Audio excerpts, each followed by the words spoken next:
I've been ranting for 54 minutes. I apologize.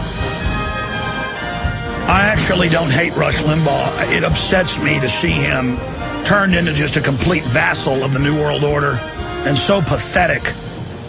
And to see him over the years promote mandatory drug sentencing for young people caught with heroin or cocaine that the military-industrial complex ships in publicly, and then to still call for mandatory sentencing even though he's been caught with synthetic heroin.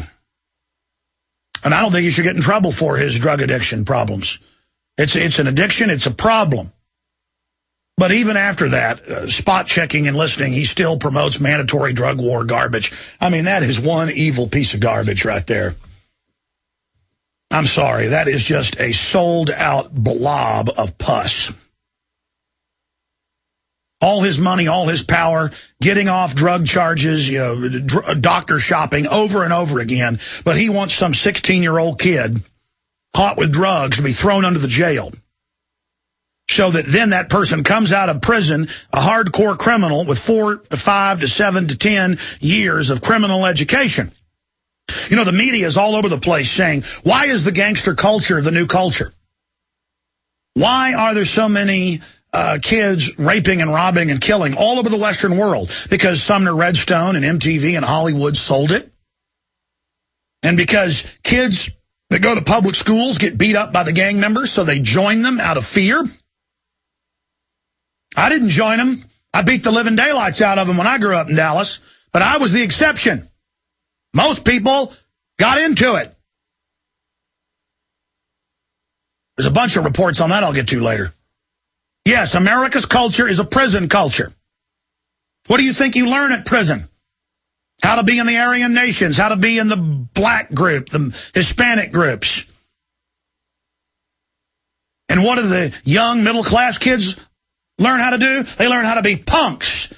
They grow up and MTV says you wear your pants down over your hind end to signify that the intelligentsia of this country is a sexual toy for someone with HIV in prison.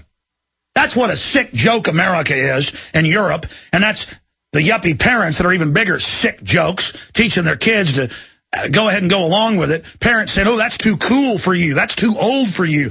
You can't dress like a prostitute when you're 10. You can't dress like a punk in a prison when you're 12. Instead of telling your kids, that's a psychological warfare television. That's a system there to destroy you and make you weak. You tell your kids that, they'll listen to you. But you act like a bunch of chicken neck parents out there. You wonder why you've lost your children? Because you're not men and you're not women. You're a bunch of TV heads that repeat whatever's programmed into you. And it's time to break it. Time to break your conditioning right now. We got a lot of hope, but you got to get angry first. You got to get focused. You can't say, oh, the world's too corrupt. I just give up. That's the end of it. You've got to believe that we can make this a better place, and you've got to get aggressive, and you've got to have confidence. This is what happens when I take off 2 days in a row. I actually had a weekend. I actually got some sleep. I did do a lot of work, as you noticed on the websites, but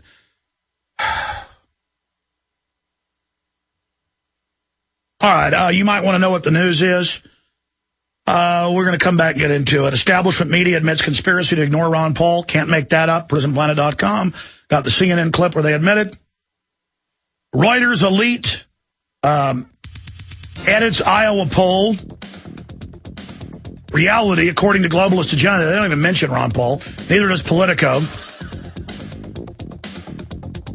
Bachmann rigged Iowa poll by buying at least 4,000 votes.